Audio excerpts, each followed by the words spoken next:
Good morning, everyone. It's me, Meredith Tuanak, your reporter for today. So, our topic for today is about the 19th century mathematics, where we specifically center our topic's objectives to the three well-known mathematicians in this period, namely Bolyai, Lobachevsky, and Riemann. So, our objectives are to be able to know the life story of these mathematicians and how they come up with their mathematical concepts, and to be able to identify their contributions in the field of mathematics and the uses of those in today's progress. Let's dive into our topic. So the 19th century has been the starting point of an extraordinary expansion of mathematics, and also mathematical concepts have been so complex. France and Germany were like competing to each other because they were up to great speed at this time. In this era, mathematical professions have also been practiced, such as teaching, examining, and research. The mathematical center, which outset from France, have also sprang to Germany.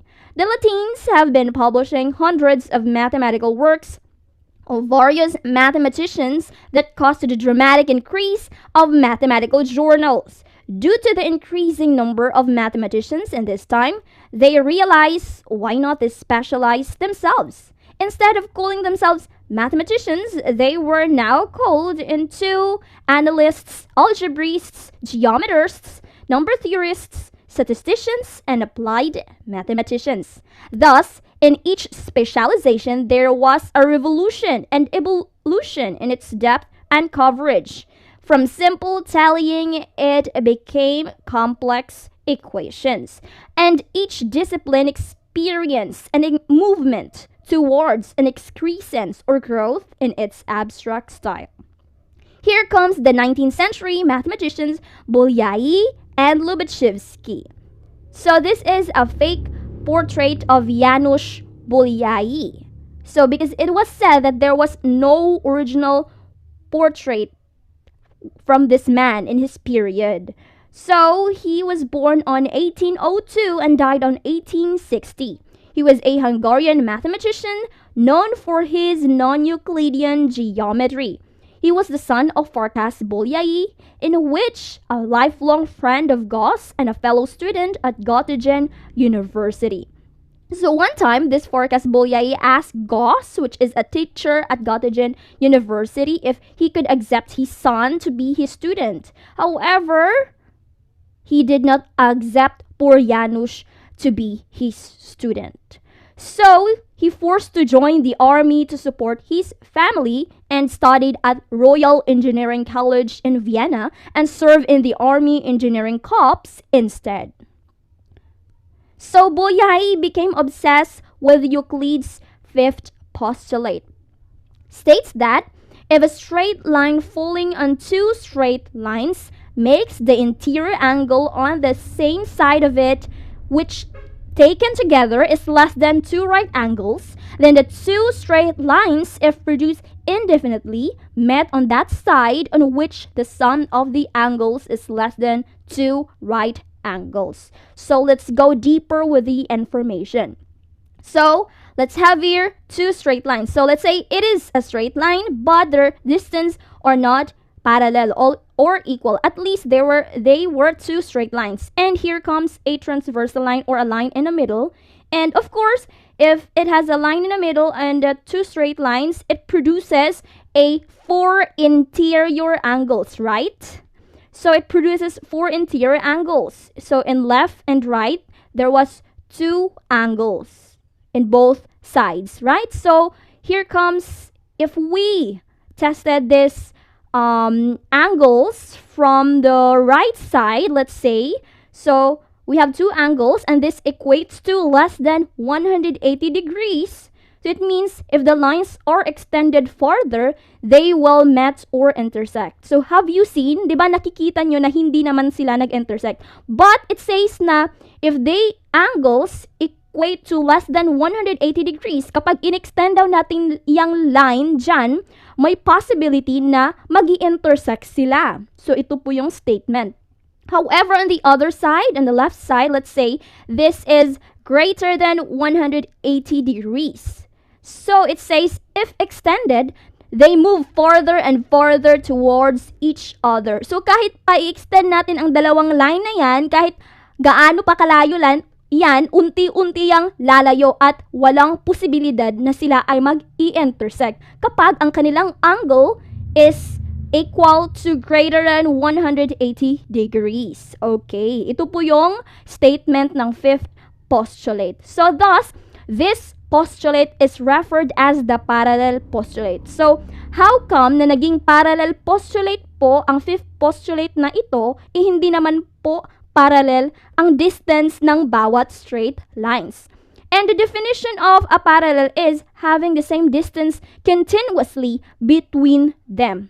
So, this made confusion to many mathematicians, including Bolyai. So, naging obsessed dito si Bolyai kasi paano masabi ni Euclid na sila ay parallel postulate, na ang fifth postulate is parallel postulate. Hindi naman parallel ang distansya ng bawat line. Even though it is a straight line, however, the distance of the two straight lines are not parallel. How come Euclid stated that this fifth postulate is a parallel postulate? Kasi nga, may 5 postulate lahat, and this is the fifth postulate. And this made confusions to many mathematicians throughout the years, okay? So, why did many mathematicians become curious with Euclid's fifth postulate? They thought that maybe even Euclid cannot justify the axiom. That's why he never further emphasized it, and instead of theory, he made it into postulate. So sabi nila, okay, baka si Euclid hindi maka-justify sa kanyang sariling gawa. Kaya pati siya nahanging din sa kanyang fifth postulate. And remember, that is a axiom, which is a postulate. A postulate is an axiom or an assumption only, where it can be accepted with just an evidence. However, a theory needs further evidences to be classified as true or accepted. So, different ang axiom or postulate sa theory. Kaya daw ginawa ito ni Euclid na postulate or axiom kasi hindi niya maibigay pa ng more evidence. Hindi niya pa mas ma-justify ang kanyang postulate. So, yun yung reason ng ibang mathematicians.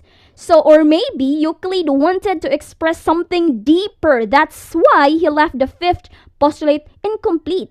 O kaya naman, maaring si Euclid ay mas may nalalaman pa na hindi kayang malaman ng ibang tao. Kaya he left the fifth postulate hanging or incomplete out from the 4 postulates.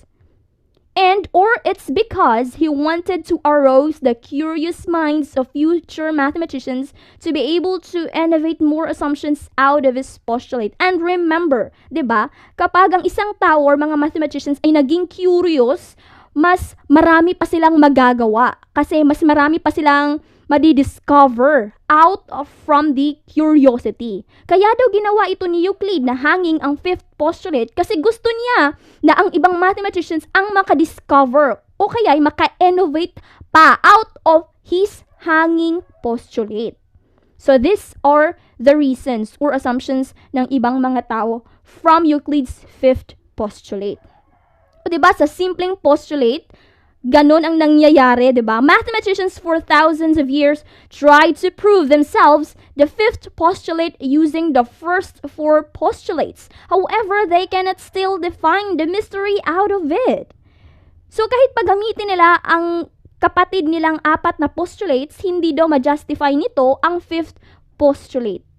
So, I know you have questioned in yourself, hanggang ngayon ba? May answer na ba sa mystery na ito ni Euclid?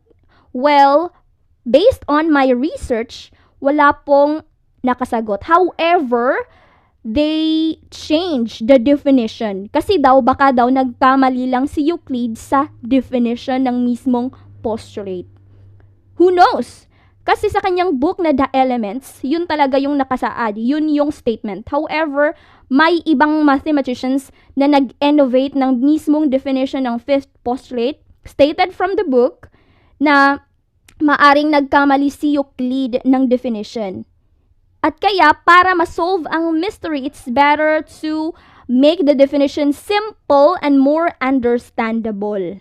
O kaya may isang mathematician na nag-change ng definition ng fifth postulate. However, there is still no original solution of Euclid's mystery.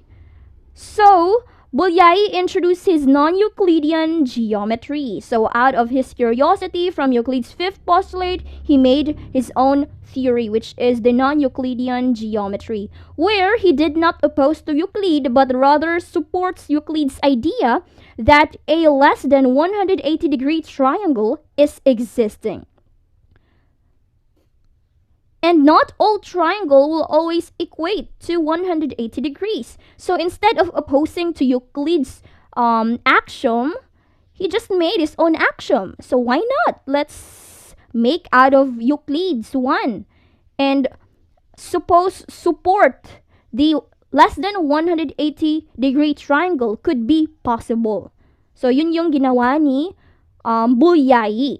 In 1820s, Bolyai explored what he called imaginary geometry or hyperbolic geometry, the geometry of curved spaces on a subtle shaped plane where the angles of a triangle did not add up to 180 degrees and parallel lines were not actually parallel. So, nakadiskubre si Euclid ng isang surface na maaring may possibility na a triangle na less than 180 degrees ay maaring gumana or magkaroon. So this is the surface that he wanted to tell to everyone. So he stated that a less than 180-degree triangle could only be possible if it is portrayed or laid down on a saddle shape or naka-curve na surface, just like this, just like in the illustration.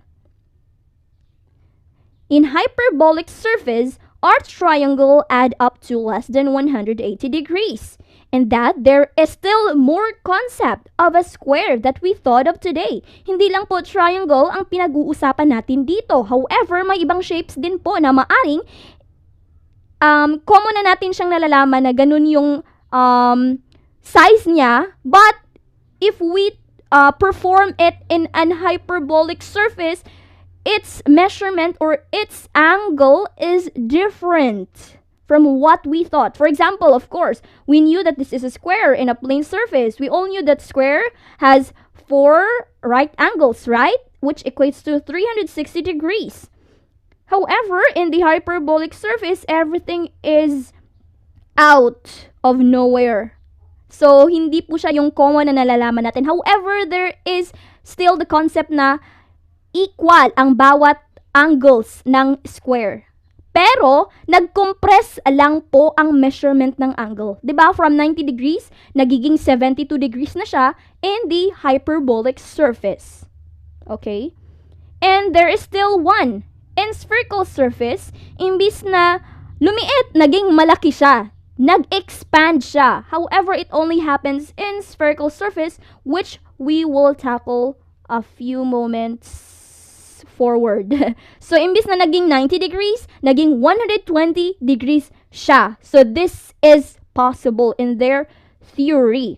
For example, this is the concept of hyperbolic geometry. So, for example, let's say this is a chalice. Diba? Ang chalice is my curved surface sa gitna.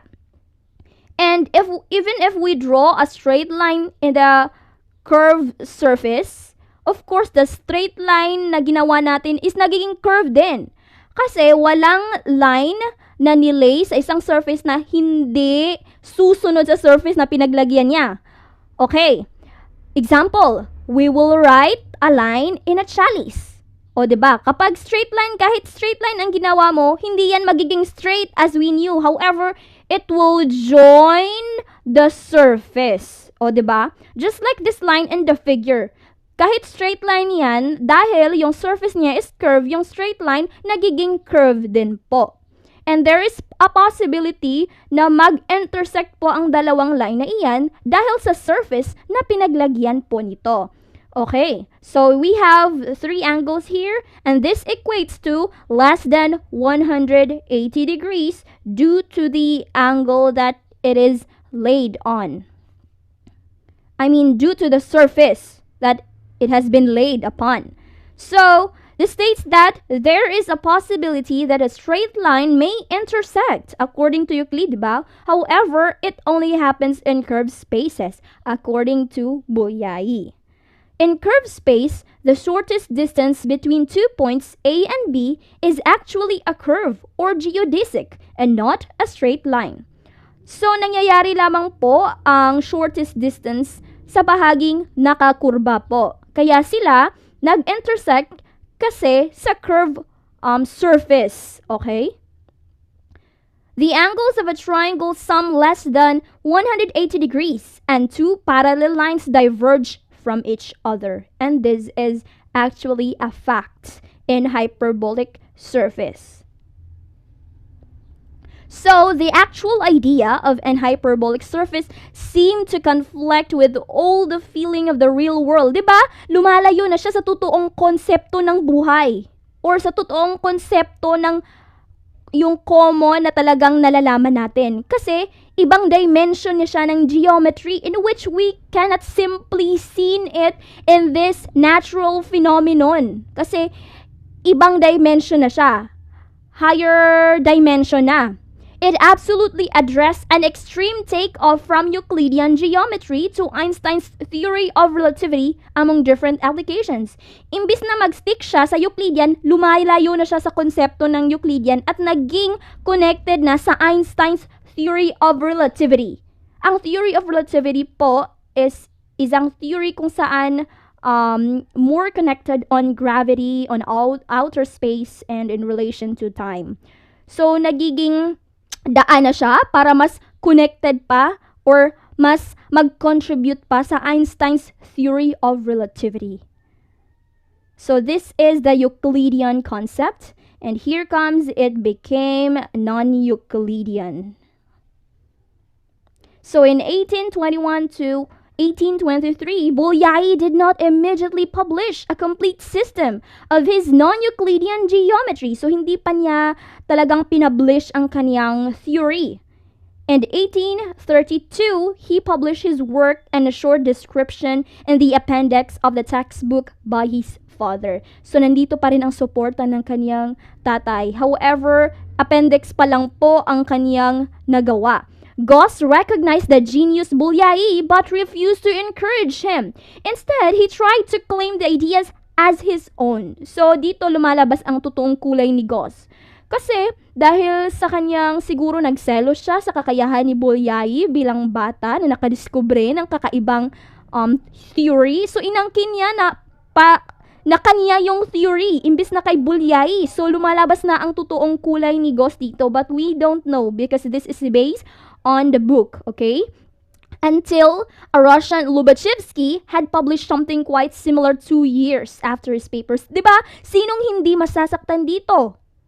One time, nalaman mo na ang lahat ng pinaghirapan mo may nakaangkin na pala. However, si Lobachevsky and Bolyai, hindi po sila magkakakilala. Because Lobachevsky is a Russian and Bolyai is a Hungarian. Hindi po sila magkaano-ano o kaya hindi po nila alam ang isa't isa. Hindi po nila intensyon na magkaroon ng magkaparehong paper. However, talagang tinadhana na magkaroon sila ng similar concept. But we could not say na meron si Lobachevsky na wala si Bolyai at wala si Bolyai na maaring meron si Lobachevsky. So, it's better na their paper will collaborate to each other para makagawa ng magandang konsepto ng hyperbolic geometry. Bolyai went insane. Sinong hindi mabubuang, 'di ba? Akala mo ikaw yung nauna pero may iba na pala. Charot, 'di ba? Sinong hindi mabubuang sa pangyayaring ito? Kasi in 1860, so he died in its obscurity. So naging introvert na si Bolyai sa pangyayaring hindi niya inakala kasi binuhos niya talaga lahat ng oras niya, lahat ng pagkakataon, lahat ng puyat niya, yung lakas niya, binuhos niya sa paper para makagawa lang ng paper. However, hanggang dumating ang araw na akala mo ikaw pero hindi pala, ang sakit. Charot. So, he only published the 24 pages of his appendix. Appendix pa lang yun ha, 24 pages na. However, left over 20,000 pages of mathematical manuscripts. Pero, nagpapatunay pa rin dito ang kanyang na-left over na mga papel after he died. Kasi 20,000 pages, akalain mo sa isang theory, mayroong 20,000 evidences na magpapatunay. Kaya dapat lang na i-honor siya bilang isa sa mga contributor or discoverer ng mismong book, 'di ba? Including the development of a rigorous geometric concept of complex numbers as ordered pairs of real numbers. So hindi lang pala yung theory ang kanyang nagawa. However, he also contributed something in mathematical field. O kagaya nito at ito. So this is Nikolai Lobachevsky, born on 1792 and died on 1856. He was a Russian mathematician and geometer, known primarily for his work on hyperbolic geometry, or he called it as Lobachevskian geometry, and also for his fundamental study on Dirichlet integrals, which is Lobachevsky integral formula. So nag-contribute daw po siya sa Dirichlet integrals and develop a geometry in which Euclid's fifth postulate did not apply, similar to Bolyai. So among his other mathematical achievements are the contributions in the mathematical method for approximating the roots of algebraic equations. Also, the definition of a function as a correspondence between two sets of real numbers. Until then, the hyperbolic geometry or the non-Euclidean geometry is now referred as Bolyai Lobachevskian geometry. At least, they tributed the said theory to the two mathematicians, okay, who have risked themselves just to make a better concept of this theory that is very much helpful in today's field of mathematics. So, thank you sa dalawang ito. Even though ganun ang nangyari sa kanila, may na-insane, may namatay, pero at least, hindi nawala ang kanilang mga pangalan na sila ay isa sa mga discover, isa sa mga nakagawa, isa sa mga contributor ng said concept or theory. So here comes the 19th century mathematician Bernhard Riemann. So Riemann was another mathematical giant hailing from northern Germany. Amazed his teachers and exhibited exceptional mathematical skills such as fantastic mental calculation abilities from an early age. O diba? Sa kaniyang early age, doon niya pinakita na siya ay matalinong bata kasi he uses his mental calculations to solve mathematical problems. He developed or devoured mathematical texts by Legendre and others. So, naging inspirasyon po niya ang mga gawa ni Legendre at iba pang mga mathematicians and gradually groomed himself into an excellent mathematician. So, hindi po siya nagpaturo. However, he taught himself to read, explore, formulate out of the works of the other mathematicians. So, he groomed himself. So, this is a great thing that we all knew. We are only the one who holds ourselves. Tayo yung nagko-control kung gusto nating mag-develop, mag-groom. Kagaya ni Rayman, diba? So, this is Bernhard Riemann. He also continued to study the Bible intensively and at one point even tried to prove mathematically the correctness of the book of Genesis. So, diba, sa kanyang pagiging matalino kahit ang book of Genesis is he used to prove it with the usage of mathematical concepts. Na, sabi niya, correct ang book of Genesis, ang kanyang origin, with my mathematical formula. This is my evidence. O diba? Napakatalinong tao. Although, he started studying philology and theology in order to become a priest. So, gusto niya palang magpare. Kahit matalino siya, even though he's smart, he chose the calling of God. He wanted to choose. However, Raymond's father sent him to University of Göttingen in 1846. Pero, parang hindi itinadhana sa kanyang pagiging pare. Kasi yung tatay niya, he was forced to join the University of Göttingen, which is, his teacher there is Gauss. And philology is the study of language and oral and written historical sources, while theology is the study of the nature of God and religious belief. So these are the studies related sa pagiging pari po.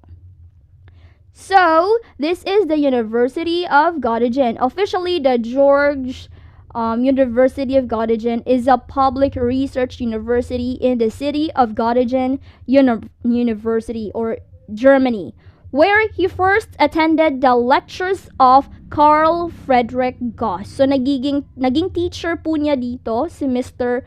Gauss. He gradually worked his way up in the university's hierarchy to become a professor. So, sa pag-enter pa lang niya ng mismong eskwelahan, so, nalaman niya, parang ginusto na niya na magiging professor. Parang itong taong to, competitive siya. Ayaw niyang maging weeds lang sa paralan kasi gusto niya talaga na magiging well-known, na may makamit sa buhay. Yun yung goal ng taong ito talaga. Eventually, after being a professor, he became the head of the mathematics department at Göttingen. O diba, sa lahat ng kanyang pinagsikapan, sa lahat ng kanyang pinaghirapan, naging head siya ng mathematics department sa Göttingen. Napaka-competitive na tao, goal-oriented si Riemann.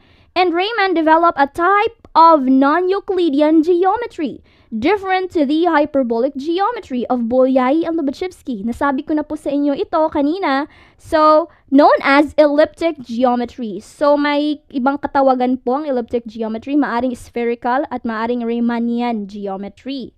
So, this is the concept of elliptic geometry. So, these are the three geometries as you have seen. So, the circled one is the elliptic geometry. The angles of the triangle sum up to more than 180 degrees. So, instead of mag-compress siya, lumiit siya, dito kay Riemann, sa kanyang elliptic geometry, nag-extend ang triangle at naging more than or greater than 180 degrees. So, these are the other figures of Riemannian or elliptic geometry. In geometry in which no parallel line exists. So, ang sabi dito, in elliptic geometry, no parallel line exists. So, wala talagang parallel kasi nagiging curve na po ang bawat line dito dahil it was placed in a spherical surface. Okay? So, he went to develop a Ramanian geometry, as I said, which unified and vastly generalized the three types of geometry, as well as the concept of a manifold or mathematical space, which generalized the ideas of curves and surfaces. So the three types of geometry are Euclidean, spherical, and hyperbolic. So sa kanyang geometry po, pinagsama-sama po niya ang konsepto ni Euclid, ni Bolyai, Lobachevsky para makagawa ng spherical or elliptic or Riemannian geometry. The two lines perpendicular to a given line must intersect, diba? Yun yung konsepto ng hyperbolic, and this is also happening in the spherical concept. So, the perpendiculars on one side of all intersect as a single point called the absolute pool of that line. So, ang tawag po sa mga line kung saan nag-i-intersect ang lahat ng mga lines sa spherical geometry ay absolute pole. So, dito po, di ba, sa globe, ang mga longitude, as you see, sa globe natin, di ba, nagtatagpo siya sa bawat poles. The North Pole and the South Pole. So, ang tawag po dito, or ang tawag po doon sa spherical or Riemannian geometry is absolute pole, kung saan nagtatagpo ang bawat line. Okay? So in Riemannian geometry, the easiest way to think of elliptic geometry is to consider a triangle drawn on a sphere. The interior angles sum to more than 180 degrees. Although on a smaller scale, Euclidean geometry is a good approximation. So ginagamit po ang elliptic geometry sa pag-measure ng malikihang scale sa globo. For example, if they measure the whole Europe, okay, ang gagamitin po nila ay elliptic geometry. Sa malakihang scale po ginagamit. However, if they used to measure isang land lang, example, Philippines, they mostly use the smaller scale type of measurement, which is the Euclidean geometry. Okay po? So, some uses of Riemannian geometry are for aerial navigation. Ginagamit po ang Riemannian geometry sa aerial navigation para hindi mawala ang eroplano kung saan babiyahe sa saan mang mga lugar. Next is the global positioning or GPS. So, sa GPS po natin, sa gamit po dito sa pagkuha natin ng signal, 'di ba? Sa ating mga satellites, sa GPS which is used in Google Maps, o ito po yung gamit nila. In astronomy and cosmology, so ginagamit po ito sa field of astronomy, sa outer space projects and everything. And also geometry artworks. So ginagamit din po ito sa mga artworks. Okay. So in 1852, Raymann, which is 26 years old at the time, he gave lecture on the foundations of geometry and outlined his vision of mathematics of many different kinds of space. Only one of which was the flat Euclidean space which we appear to inhabit. So, gumawa po ng isang lecture doon si Raymann na he specified the concept of different kinds of dimensions or spaces. Kasama na doon si Euclidean, si hyperbolic, at si spherical, at mayroon pa po siyang na-discover. Okay. He also introduced one-dimensional complex manifolds known as Rayman Surface. So, may isa pa siyang na-discovery, which is one-dimensional complex manifolds. Complex, which is cannot be easily understood kasi complex siya, known as Riemannian surface. It is different from two-dimensional, three-dimensional. This is called one-dimensional complex manifold. Okay? Raymans mathematics changed how we look at the world and opened the way to higher dimensional geometry. So he did not focus on 2D, in 3D, in 4D. He did not focus on that. However, he tested himself out to go out from the box and discover higher dimensional geometry. So, another discovery of Rayman is the Raymans Metric. Rayman completely broke away from all the limitations of the 2 and 3-dimensional geometry. So, ibig sabihin, he does not only focus on 2D and 3D, but he came out from his box and pursued the possibility na mayroon pang higher dimension, which is not only 3, pero maaring 4, 5, 6. That is what he was trying to refer to. Gusto niya mag-escape sa reality na 2D lang, 3D lang, but he wanted to explore in higher dimensions, in which naging totoo dahil sa kaniyang experiments. This is another discovery of Riemann, a 2D representation of Raymond's zeta function. So this basically focused on how prime numbers are distributed in such a number, okay? With the value of zeta shown by colors. The closer the value is to 0, the stronger the color, okay? Positive real values are presented in red, and the small black spots towards the end of each finger are zeros of the function. So, if the colors are getting darker, like in the middle, that represents zeros for him. And if the colors are visible, it is positive real values. Okay.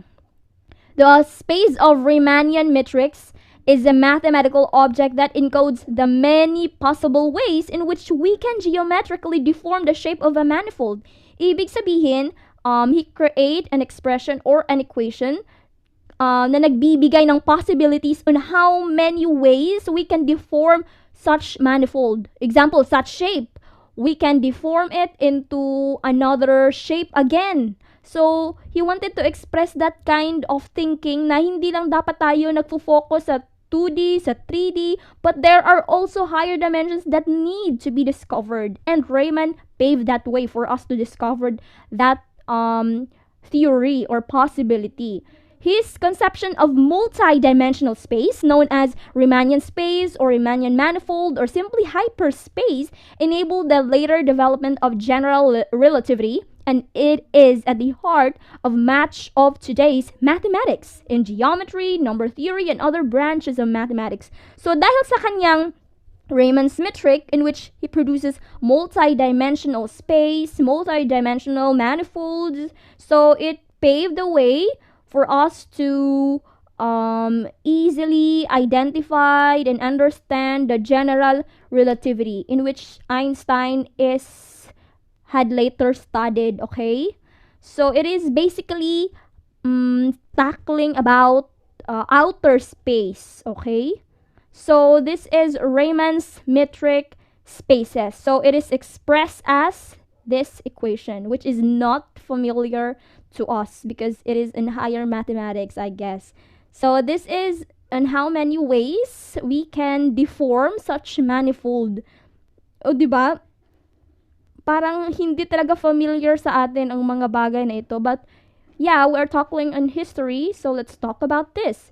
Riemann totally split away from every one of the restrictions of 2 and 3 dimensional math. Thus, he opened up the idea of multi-dimensional space. How is Raymann's metric being used? So a Rayman metric or tensor makes it possible to define several geometric notions on a Riemannian manifold. So ginagamit siya sa Riemannian manifold, of course. So such as angle at an intersection, length of a curve, area of a surface, and higher dimensional analogs, extrinsic curvature of submanifolds, and intrinsic curvature of the manifold itself. So ginagamit siya with these areas such as angle intersection, right? So marami palang gamit ang Raymond's metric in the different fields of mathematics. So let's talk about Rayman Tensor. He introduced a collection of numbers known as tensor at every point in space, which would describe how much it was bent or curved. For example, okay, this is our example. So this is expressed as with this equation, as you can see. For instance, in 4 spatial dimensions, a collection of 10 numbers is needed at each point to describe the properties of the mathematical space or manifold, no matter how distorted it may be. So for example, may picture tayo which is blurred na picture. Talagang blurred siya, distorted ang image, hindi mo talaga ma-clarify kung anong shape ang nandoon sa image. So with Raymond's tensor, it uses some points. By his expression or by his equation, he uses, we need to find out the points within that distorted image to be able to perform with it in the expression. And after that, by graphing it, we can identify what image or shape that is being expressed in the image. For example, we have a small square there, as you can see, right? But by the use of Raymond's tensor, we can now identify that it is a cube. Okay, so it made clarification to distorted images. Even though how curved it is, by the use of his expression, we can easily identify a kind of manifold is that. Okay, so Raymond's tensor uses. The Rayman curvature tensor is a tool used to describe the curvature of n-dimensional spaces. So n-dimensional space siya kasi unidentified. It means it can use in different dimensions, not only focusing in 2 and 3 dimensions, but other higher dimensions. Okay, so just like this, for example, such as Riemannian manifold in the field of differential geometry. So these are the examples of various manifolds, various distorted images, right? The Rayman tensor plays an important role in theories of general relativity and gravity as well as curvature of space-time. Yes, as you can see, that cannot be seen on our naked eyes, but that can only be expressed using mathematics. And with mathematics, it helped science a lot to be able to develop, to be able to discover more, and to be able to travel out within the universe. Okay? With the Raymond's tensor, I guess it helped the general relativity, which is basically focusing on gravity, space, and time, to be able to identify the relationships of those factors that affects the movement or the happenings on Earth. Okay. So that another thing is the Raymond's zeta function. And Raymond's zeta function, take note, this is a kind of Raymond's hypothesis on how a prime numbers are being distributed in such a number, okay? Use it to build a kind of three-dimensional landscape, and further that the contours of that imaginary landscape might be able to unlock the holy grail of mathematics, the age-old secret of prime numbers. So maaring ito daw ang kanyang zeta function, which is one of his hypotheses. Here, he says that this with his graph, he graphed the possibilities on how prime numbers are being distributed. Okay, kasi hindi maraming mathematicians hanggang ngayon hindi nila na-answer ang mystery on how prime numbers are being distributed. Kahit tayo, 'di ba? Hindi na ba natin na lesson 'yan on how prime numbers are being distributed? We knew that prime numbers are, for example, the smallest prime number is number 2, but we don't know how prime numbers are being distributed. Like 2, 'di ba? Nauna ang 2. Paano siya na-distribute? Okay? So these are his graph on how prime numbers are being distributed. So express as with this equation. This is the equation or the expression of his zeta function. Who's so hard? The Rayman zeta function plays a pivotal role in analytic number theory and has applications in physics, probability theory, and applied statistics. So Rayman zeta function is very useful in the field of statistics, in probability, in physics, okay, in number theories.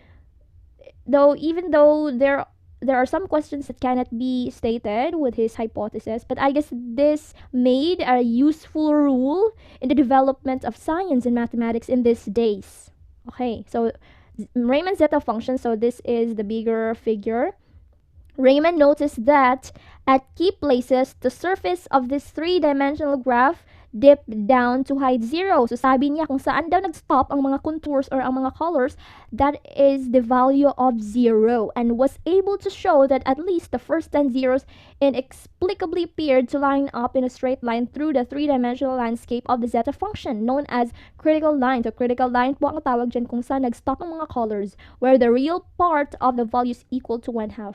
So sabi niya, that will equate to 0. That is the equivalent of 0. But the real thing is, it does not reach the 0. But it is had only stopped on the 1/2 para sa kanya. And let's go back to the opinion na ito daw ang paraan, or this is his explanation on how prime numbers are being distributed for him. So it relates to his hypothesis. So Raymond's zeta function, with a huge imaginative leap, Rayman realized that these zeros had a completely unexpected connection with the way the prime numbers are distributed. It began to seem that they could be used to correct Gauss-inspired guesswork regarding the number of primes as numbers as one counts higher and higher. So sabi niya, with the zeta function, I can correct Gauss work. Kasi si Gauss he made the number theory on how prime numbers are being distributed when he was 15 years old, right? Then he wanted to check that Gauss' work is wrong and him is the right thing. But yeah, let's see if he had proved his theory. Gauss states that if a number is getting bigger or higher, the number of primes it contained is getting smaller. So it says, for example, we have 500 and 1000. So in 500, there are prime numbers, of course, but the prime numbers that contained in the 500 is greater than in 1000. So sabi nila, if the numbers are getting higher, the prime numbers that contained in such number, which is high number, is smaller than the small number. Okay? So that is Gauss' assumption, but basically it is useful in today's mathematics. So the question is, how prime numbers are distributed? We don't know. None have ever answered that. Maybe you. So Raymond's hypothesis, this is Raymond's hypothesis. The famous Rayman hypothesis, which remains unproven, suggests that all zeros could be on the same straight line, although he never provided a definitive proof of this hypothesis. So sabi niya, kung saan, which is the zeros, equates to 10 zeros. So sabi niya, baka yun yung how prime numbers are distributed based on his graph. However, it is unproven kasi wala siyang mga proofs na binigay, evidences na magsasabi na magpapatunay na totoo ang kanyang hypothesis. So Raymond's work did at least show that the 15-year-old Gauss initial approximations of the incidence of prime numbers were perhaps more accurate than even he could have known, and that the prime numbers were in fact distributed over the universe of numbers in a regular, balanced, and beautiful way. So, para sa ibang mathematicians, mas clarify or they are more agree with Gauss, with the 15-year-old Gauss number theory, which is how prime numbers are being distributed, kaysa sa gawa ni Riemann. Kasi si Riemann, hindi siya nagbigay ng further evidences that supports na that is how prime numbers are being distributed based on his graph. Graph lang ang binigay nga, but he never emphasized further informations and evidences na totoo ba yung gawa niya. Kung totoo man, anong ebidensya niya, hindi siya nagbigay. Kaya, para sa ibang mathematicians, mas gusto pa nila o mas tatanggapin pa nila ang gawa ni 15-year-old Gauss kaysa kay Riemann. Kasi kay Gauss, mas klaro daw po ang mga impormasyon na binigay at mayroon siyang ebidensya. And it is useful in our days.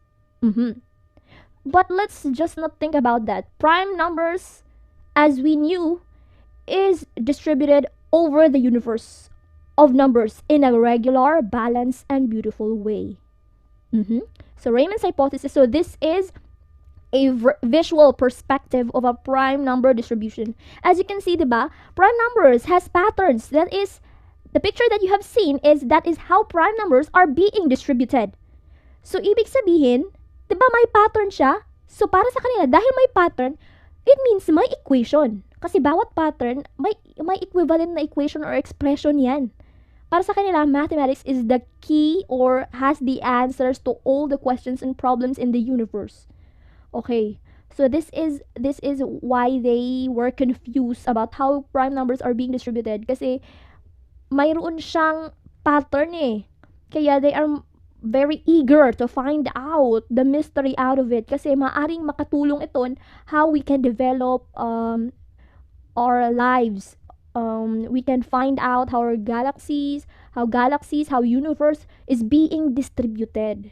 Para sa kanila, the discovery of the Rayman zeta function and relationship of its zeros to the prime numbers brought Rayman instant fame when it was published in 1859. Died young at just 39 years of age in 1866, and many of his loose papers were accidentally destroyed after his death, so we will never know just how close he was to proving his own hypothesis. Maaring daw, may ebidensya na si Riemann, but hindi pa niya ipinakita sa mga tao. Okay, but after his death, nawala din yung mga papel niya, which is sayang. Kasi they think Riemann is very close in proving his hypothesis. Kasi 'di ba nakita naman natin na Riemann is a very competitive mathematician. Talagang para sa akin, he will never stop if he will not settle his hypothesis. Pero sa makabilang buhay siya. Or I guess nagpakamatay siya. Charot lang, but it is his time to relax and rest. So, over 150 years later, the Rayman hypothesis is still considered one of the fundamental questions of number theory, as it implies results about the distribution of prime numbers. So, over 150 years. At kung tatanungin kung ngayon, mayroon na bang sagot? Well, wala pa po. Wala pa pong sagot on how prime numbers are being distributed. How is prime numbers being distributed? Does it connected to the distribution of our universe? If this might be answered, for sure, it can open the holy grail of mathematics that could answer a lot of questions in the universe. And for those kung gustong mag-attempt at maaring makadiscover on how prime numbers are being distributed, the prize is $1 million has been offered for the final solution, which is equivalent to 50 million pesos. Ang laki. But you need to risk your time, your effort, your mental health, physical health, your life to be able to solve this problem. Whew. I guess this can only be solved if one will go back from the history of how numbers has been created. How numbers have been created. One needs to go back to be able to know the history or the mystery of this distribution of prime numbers. Our question is, did you know that the distribution of the prime numbers in visual representation is closely related to the formation of our nature and some other things on Earth? Example, this is a far view of a galaxy. This is a storm. This is a flower, and this is the enzyme in our body. And this is the spiral distribution of prime numbers. So they are closely related. So ibig sabihin guys, kapag na-identify na daw on how prime numbers is distributed or are distributed, maaring makasagot din daw po ito on how galaxies are distributed, planets are distributed, a storm is distributed, a flower, and an enzyme in our body. Then, this might answer many questions in our universe. Diba guys? Amazing! That's the end of my presentation. Thank you and God bless! Bye-bye!